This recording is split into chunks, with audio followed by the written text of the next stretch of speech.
If you have ever reached a point in your life where you realize the person sleeping next to you would let you drown just to save their own dry clothes, then you know the exact kind of silence I am talking about. It is the kind of silence that doesn't just break your heart, it completely rewrites who you are. I was 29 years old, sitting on a rusted blue plastic folding stool inside a narrow butler's pantry, right next to an industrial dishwasher that was humming so loudly it vibrated through my shoes. On my lap was a heavy porcelain plate filled with prime rib and roasted asparagus, slowly growing cold under the harsh, buzzing fluorescent lights of the kitchen.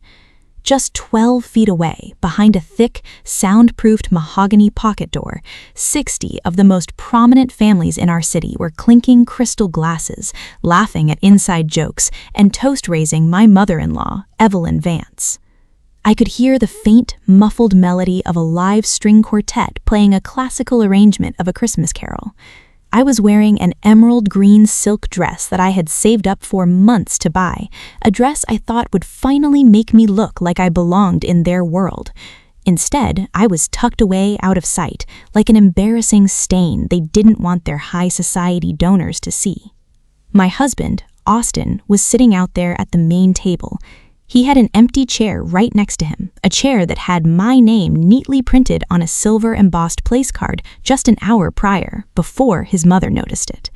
When the moment came and when his mother made her decree, Austin didn't stand up, he didn't take my hand, he didn't even look me in the eye. He just smoothed down the lapels of his tailored tuxedo, adjusted his gold watch, and whispered 5 words that permanently shattered my world. Sitting there in the heat of that commercial kitchen, surrounded by the smell of dish soap and leftover gravy, I didn't cry. My hands weren't shaking. Instead, something old and resilient woke up inside of me. As a forensic accountant, my entire career is built on a single, unshakable truth. Numbers never lie, but the people who manipulate them always leave a trail. I stared at the heavy wooden door separating me from the wealthy elite, listening to the muffled sound of my mother-in-law's elegant aristocratic laughter. I knew she thought she had successfully put the middle-class girl back in her place. She thought she had humiliated me into submission. What Evelyn Vance didn't know, however, was that the vents in that butler's pantry connected directly to her private first-floor study, and in less than 20 minutes, a single panicked phone call echoing through those vents would hand me the first thread of a dark, multi-million-dollar secret that would bring her entire empire crashing to the pavement. To understand how I ended up sitting on a plastic stool in a kitchen while my own husband ate prime rib without me, you have to understand where I came from. I didn't grow up with trust funds, summer homes in Maine, or charity galas. My dad was a machinist at a local automotive plant in Ohio, a man whose hands were permanently stained with motor oil and grease. My mom passed away from a brutal, fast-moving pancreatic cancer when I was just 12 years old.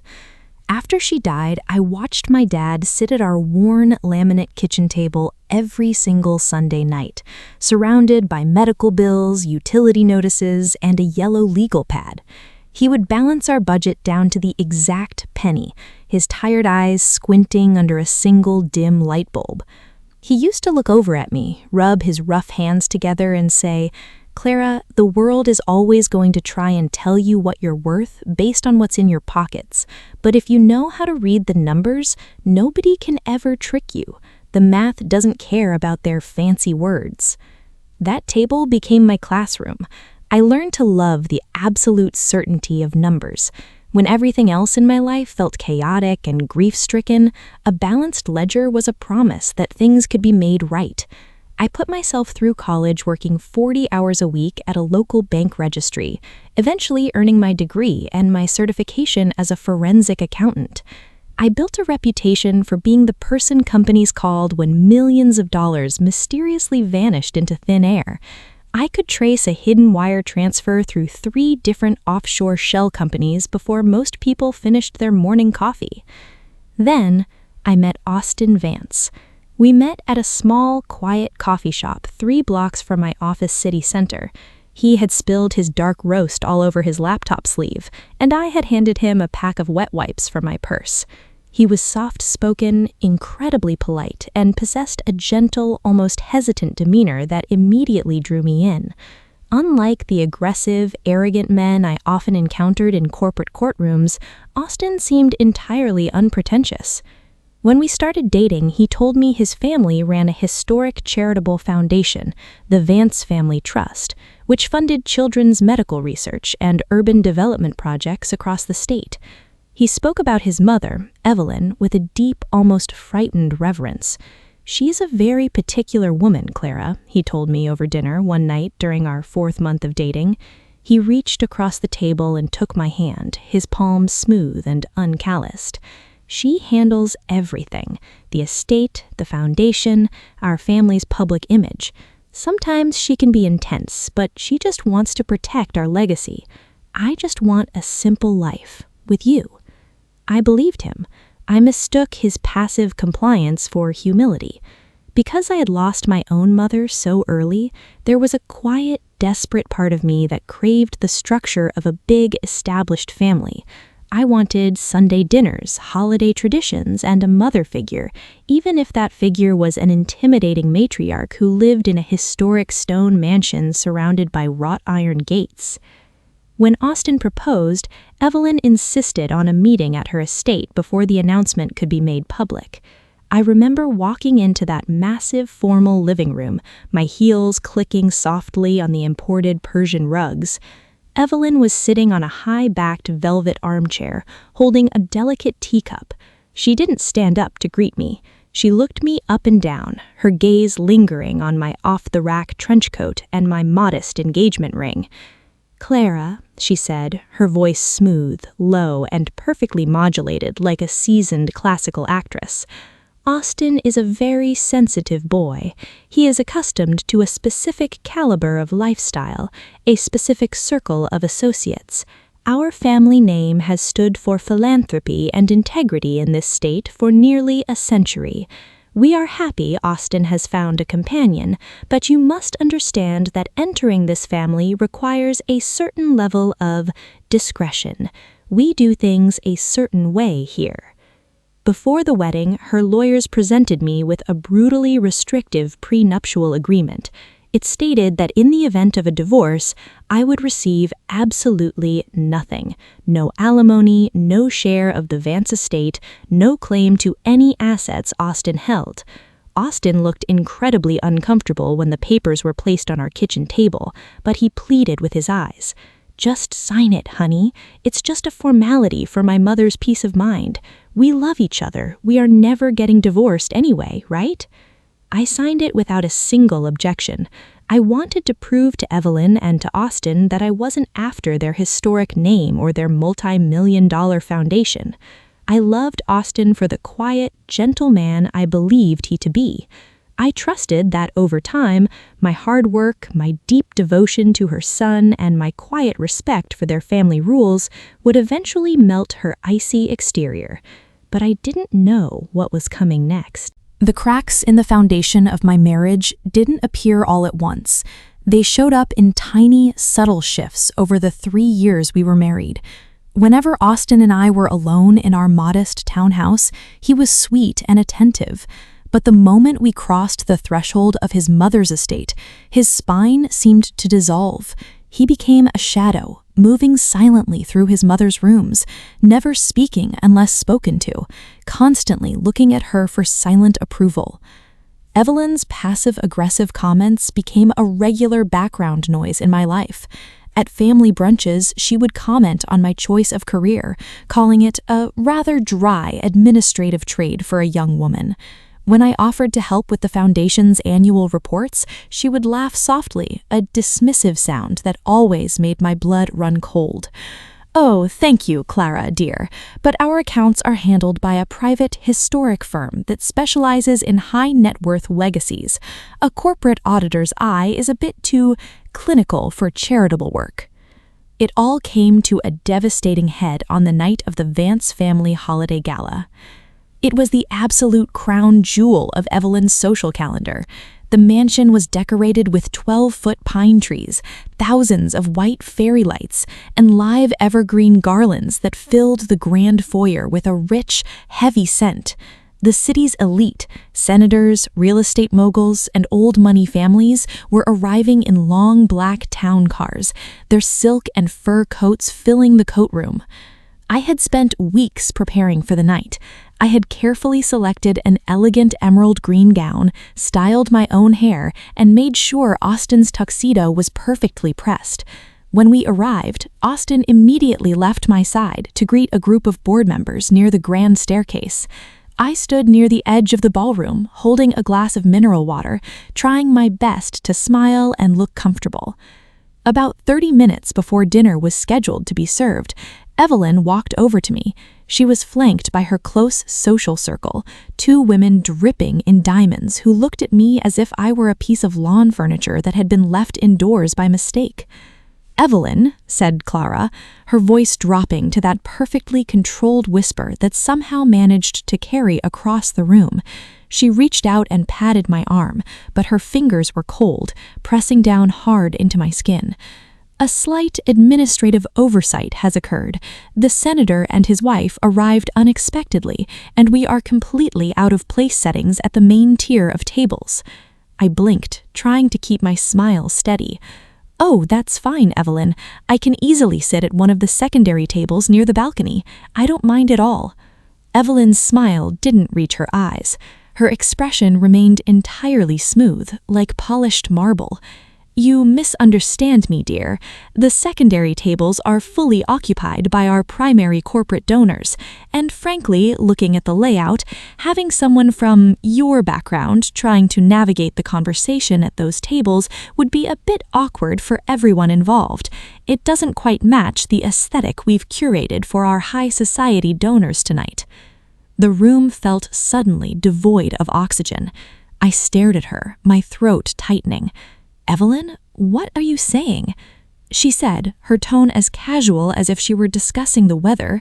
"I've instructed the catering staff to set up a small station for you in the butler's pantry. It's quiet, out of the way, and you'll have first access to the hot plates. It's much more practical, don't you think? We really cannot have a disruption at the main tables." I felt a hot wave of humiliation rush up my neck, burning my cheeks. I looked past her shoulder, desperately searching the crowded room, until I caught Austin's eye. He was standing 20 feet away, holding a crystal tumbler of scotch. He had clearly been watching the interaction. I excused myself from Evelyn, my legs feeling heavy and numb, and walked quickly over to my husband. I grabbed his forearm, my fingers digging into his sleeve. "Austin, your mother just told me I can't sit in the ballroom. She wants me to eat my dinner in the butler's pantry. In the kitchen, Austin, like a servant. You need to talk to her." Austin's face instantly went pale. He looked around frantically, terrified that someone might notice my distress. He pulled me slightly deeper into the shadow of a heavy velvet curtain. "Clara, please, just lower your voice," he muttered, refusing to look directly at my face. "It's just one dinner. It's not that big of a deal." "Not that big of a deal?" I felt a sob catch in my chest. "Are you really going to let her do this to me?" Austin's expression hardened, shifting from discomfort to a cold, cowardly defensiveness. He leaned in close, his breath smelling heavily of expensive scotch. "Let's be realistic, Clara. My mother controls my trust fund. Every single cent of my allowance, our townhouse, my position at the foundation, it all belongs to her. I cannot risk my entire inheritance and my family's public standing over a petty seating arrangement. Just go to the kitchen. Don't cause a scene. For once, just think about what I have to lose." He pulled his arm away from my grip, smoothed his lapels, and walked back out onto the glittering ballroom floor. He didn't look back. That was the exact moment the gentle, soft-spoken man I thought I married died in my eyes. In his place stood a 40-year-old toddler, completely terrified of losing his mother's allowance. The catering manager, a kind-faced man named Marcus, who looked profoundly uncomfortable with the entire situation, led me through the swinging double doors into the back kitchen. The back house was an entirely different world, hot, chaotic, loud with the clatter of silver and the shouting of line cooks. Marcus brought out a small, blue plastic folding stool and placed it in the narrow butler's pantry next to the industrial dishwashers. "I am so incredibly sorry, Mrs. Vance," Marcus whispered, his eyes fixed firmly on the floor. "I just take the orders from the madam." "It's not your fault, Marcus. Thank you," I said, my voice remarkably calm. The crying spell had passed. A strange, icy clarity had taken its place. I sat down on that plastic stool in my emerald green dress, holding my plate of cold food, listening to the roar of the dishwasher and the distant, muffled music of the gala. Every single person on the kitchen staff avoided looking at me. They felt the heavy, suffocating weight of the injustice, but everyone was too afraid of Evelyn Vance to speak. I thought that was the end of my dignity that night, but I was wrong. About 20 minutes into the main course, the swinging door to the kitchen opened, and Evelyn stepped into the pantry. She wasn't checking on me. She didn't even glance in my direction. She hurried past my stool, her high heels clicking sharply, and stepped into her private first-floor study, which opened directly off the back corridor. She shut the heavy wood door behind her, but in her haste, she didn't turn the handle fully. The door remained cracked by a mere half-inch. Because the butler's pantry shared a central ventilation duct with the study, her voice carried through the metal grates with absolute crystalline clarity, and she wasn't speaking in her polished, aristocratic social tone. She sounded terrified. "I don't care what the overseas bank said, Arthur," Evelyn hissed into the phone, her voice cracking with an ugly, frantic desperation. "You trace those wire transfers and you bury them now. The state auditors are looking at the foundation's third-quarter distributions. If the auditors realize the capital for the children's wing doesn't exist, we are all going to federal prison." The phone line went dead. A moment later, I heard the click of her heels as she walked out of the study, through the front entrance, returning to her glittering ballroom to sip champagne with the city's elite. Sitting in that dim pantry, a cold sweat broke across my back. The little middle-class mouse. She was talking about me. My mind raced back through the last 12 months. I remembered 3 separate occasions where Austin had brought home thick stacks of legal and financial documents for the foundation, casually placing them on our kitchen counter while I was cooking dinner. "Just sign these real quick, honey," he had said, tossing a pen onto the counter without looking at me. "It's just some routine authorization stuff for the charity's new local chapter. My mother needs an extra local resident signature for the state registry. Don't worry about reading through all the legal jargon. It's just standard procedure." I had trusted him. I had signed them without a second thought, because he was my husband, and I believed we were a team, but I didn't know what was coming next. When the gala finally ended at midnight, Austin walked into the kitchen to find me. He looked slightly disheveled, his eyes bloodshot from the alcohol. "All right, let's go home," he muttered, reaching for my coat. "See, it wasn't that bad. You got a quiet dinner, and my mother was in an incredible mood at the end of the night. You really handled it like a champ, Clara." I didn't answer him. I didn't yell, I didn't scream, and I didn't demand an apology. I just put on my coat, walked out to our car, and rode home in total, suffocating silence. Austin tried to talk to me during the first 10 minutes of the drive, but when I remained completely unresponsive, staring out the passenger window at the passing streetlights, he simply sighed and turned up the radio. The next morning, Austin left early for his nominal job at the foundation's downtown office. The second the front door clicked shut behind him, I went into action. I didn't pack my bags, and I didn't call a divorce lawyer. If I left now, Evelyn's trap would snap shut, and I would spend the next 20 years of my life in a federal penitentiary for a financial crime I didn't commit. My dad's old voice echoed in my head. "If you know how to read the numbers, nobody can ever trick you." I opened my personal laptop, set up a heavily encrypted virtual private network, and pulled up my premium forensic accounting databases. Over the next 2 weeks, I lived a double life that required every ounce of my psychological resilience. During the evenings, I was the quiet, compliant wife. I cooked dinner for Austin, answered his mundane questions with short, pleasant sentences, and let him believe that everything was perfectly normal. I ignored his mother's passive-aggressive text messages asking if I had found a more suitable dress for the upcoming winter charity auction. I let them think I was completely broken, completely subdued by their wealth and power. But during the day, while Austin was out of the house, I was a ghost inside their financial systems. Using the public tax registries, corporate incorporation filings, and the specific names of the offshore banks I had overheard Evelyn mention through the kitchen vent, I began to map out the Vance family trust. What I found was a multi-million-dollar nightmare. The historic Vance family trust was a complete illusion. The old money inheritance had been completely squandered by Evelyn's late husband 20 years prior through bad real estate speculations. To maintain their massive estate, their staff, and their elite standing in high society, Evelyn had turned the charity foundation into an incredibly sophisticated, classic Ponzi scheme. She was taking millions of dollars from wealthy local donors, claiming the funds were going toward an offshore medical research facility in Switzerland. In reality, the Swiss facility was nothing more than a post office box. Evelyn was using the new donor capital to pay out dividends and naming rights to older donors, while siphoning off hundreds of thousands of dollars a month to fund her personal luxury lifestyle, her staff, and the maintenance of her historic stone mansion.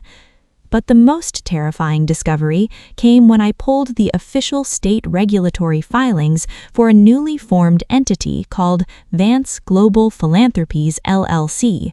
There it was, in black and white. The company was registered as a high-liability subsidiary designed to hold all the foreign debt and unbacked distributions of the foundation, and listed as the sole chief financial officer with full personal and criminal liability for the entire entity was my name, Clara Vance.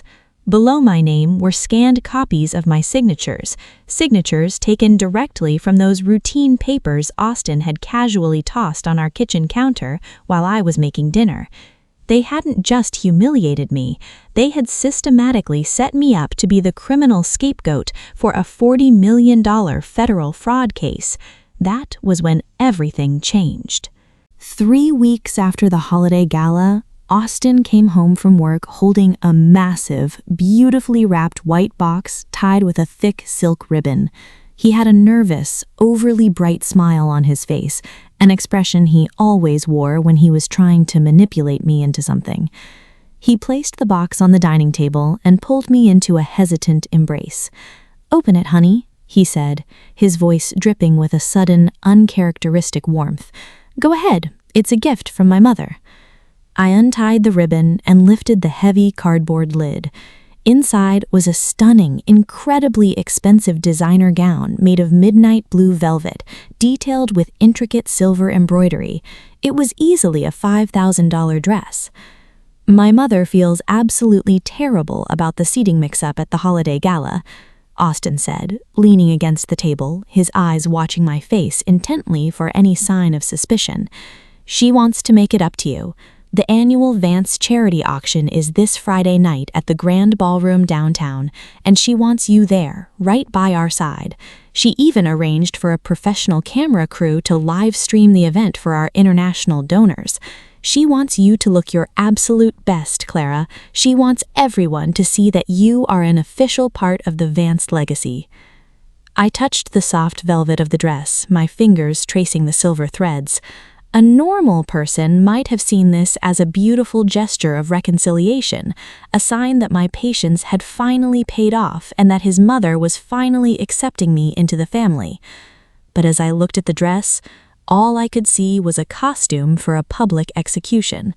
My forensic investigation had revealed that the foundation's primary offshore account in Zurich had been completely drained 48 hours prior. Evelyn had just moved the last remaining $4 million of donor money into an untraceable private account in the Cayman Islands. The state auditors were scheduled to descend on the foundation's physical office the following Monday morning. Evelyn didn't want to reconcile with me. She needed me to be visibly, publicly present at the highest profile event of the year. She needed the live-streamed cameras to document the chief financial officer standing proudly alongside the family, smiling and validating the foundation's integrity right before the entire house of cards collapsed. She wanted the public image of my face to be the face the FBI associated with the crime, while she and Austin quietly vanished into international airspace over the weekend. I looked up at Austin, my expression completely serene, a gentle, compliant smile reaching my lips. "It's beautiful, Austin," I said, my voice soft and perfectly controlled. "Tell your mother I am deeply honored.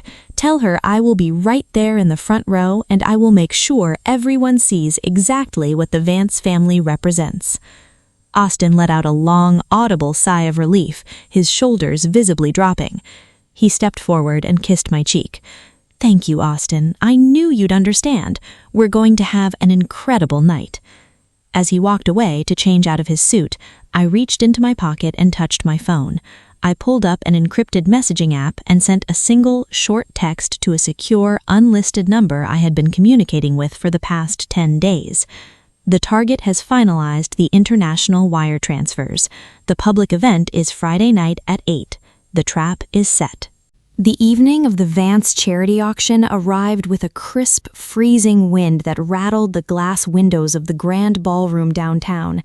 The venue was spectacular. Massive crystal chandeliers hung from 40-foot ceilings, casting a warm, golden glow over hundreds of wealthy donors dressed in white tie attire.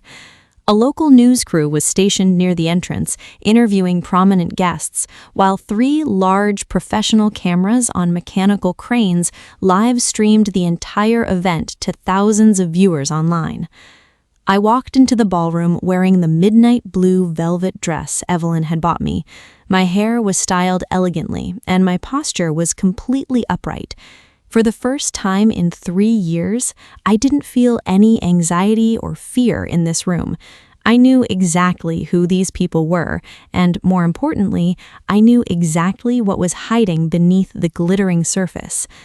Evelyn was standing in the center of the VIP lounge, surrounded by city council members and bank executives. She looked radiant, wearing a pristine white silk gown and a diamond necklace that caught the light with every movement. When she saw me approaching, she broke away from her conversation and walked over, her arms open wide in a theatrical display of maternal affection. "Clara, my darling," she exclaimed loudly enough for the nearby reporters to hear. She pulled me into a brief, perfume-heavy embrace, kissing the air next to my cheek. "Look at you, absolute perfection.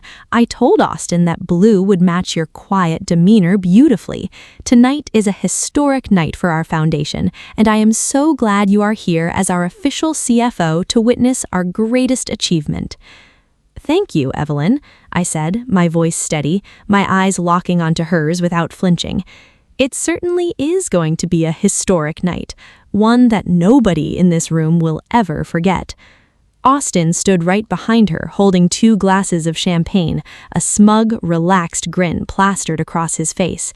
He handed me a glass, clinking it against his own. "To the future, Clara," he whispered. At exactly 8:30, the lights in the ballroom dimmed slightly, and the master of ceremonies took the stage, inviting everyone to take their seats for the main presentation. Evelyn, Austin, and I were seated at the central VIP table, directly in front of the main stage and the primary live stream camera crew. Evelyn stood up from our table, smoothing her white gown, and walked up the stairs to the stage podium. The audience erupted into a long, thunderous round of applause. She stood behind the microphone, smiling warmly, basking in the adoration of her high society peers. "My dear friends, distinguished colleagues, and honored guests," Evelyn began, her voice echoing beautifully through the ballroom's premium sound system. "For nearly a century, the Vance name has stood as a beacon of hope, philanthropy, and unshakable integrity in this community. Tonight, through your immense generosity, our foundation has raised an unprecedented $12 million for our new international research initiative. This legacy is built on transparency, on trust, and on a deep devotion to the public good. As she continued her speech, painting a beautiful, entirely fictional picture of their global impact, I quietly reached into my small evening clutch bag. I didn't pull out a compact mirror or a phone. I pulled out a neatly bound, certified forensic audit folder wrapped in a clear plastic sleeve, along with a secondary secure digital drive. I turned my head and looked toward the heavy double doors at the back of the grand ballroom. The clues had been there all along: the sudden wealth, the empty bank accounts, the frantic phone calls, the forced signatures on the kitchen counter. Evelyn thought she had built the perfect escape hatch, but she completely forgot that a forensic accountant doesn't just read the numbers, we track the intent. Right in the middle of Evelyn's description of her supposed Swiss medical facility, the heavy oak doors at the back of the ballroom did not just open, they were pulled wide back against the marble walls with a resounding, echoing thud. The crowd near the back began to murmur, turning around in their seats. A sudden, tense chill swept through the massive room. Walking down the center aisle in perfect formation were 8 individuals wearing dark, tailored suits, flanked by 4 local uniform officers. The lead man had a gold federal shield clipped firmly to his belt, and his expression was entirely devoid of emotion. Evelyn stopped speaking mid-sentence, her hands gripping the edges of the podium. The microphone picked up the sharp, ragged intake of her breath. "What is the meaning of this disruption?" she demanded, trying desperately to maintain her aristocratic authority, though her voice vibrated with a sudden panic. "This is a private, charitable event. Security, please escort these people out immediately." The lead agent didn't stop. He walked directly down the center aisle, stopping right at the base of the stage, directly in front of our table. He looked up at the podium, his voice clear, calm, and loud enough to be captured perfectly by the live stream microphones. "Evelyn Vance," the lead agent announced, pulling a federal warrant from his jacket. "I am Special Agent Thomas with the FBI White Collar Crime Division. I have a federal warrant for your arrest for grand larceny, wire fraud, institutional identity theft, and the operation of an unregistered affinity fraud scheme." A collective, gasping shockwave ripped through the room. Hundreds of wealthy donors stood up from their chairs, whispering frantically. The live stream camera operators, completely stunned by the unfolding drama, kept the lenses locked onto the stage, broadcasting the entire confrontation to thousands of viewers in real time. Austin violently jumped out of his seat, his face completely pale, his hands shaking so hard he dropped his champagne glass, shattering it against the floor. "There's been a mistake," he yelled, his voice cracking like a terrified child. "My mother doesn't handle the regulatory filings. It's our chief financial officer, Clara Vance. She handles all the accounts. She's the one you want. Clara, tell them it was you." Evelyn pointed a trembling, manicured finger down at me from the stage, her face twisting into an ugly, venomous mask, entirely stripping away her decades of carefully curated high society elegance. "Yes, she did it. That lower-class parasite manipulated our books. She forged our names to steal from our charity. She's the legal owner of the accounts. Arrest her." I stayed completely seated. My spine was perfectly straight against the back of my chair. My hands were folded quietly in my lap.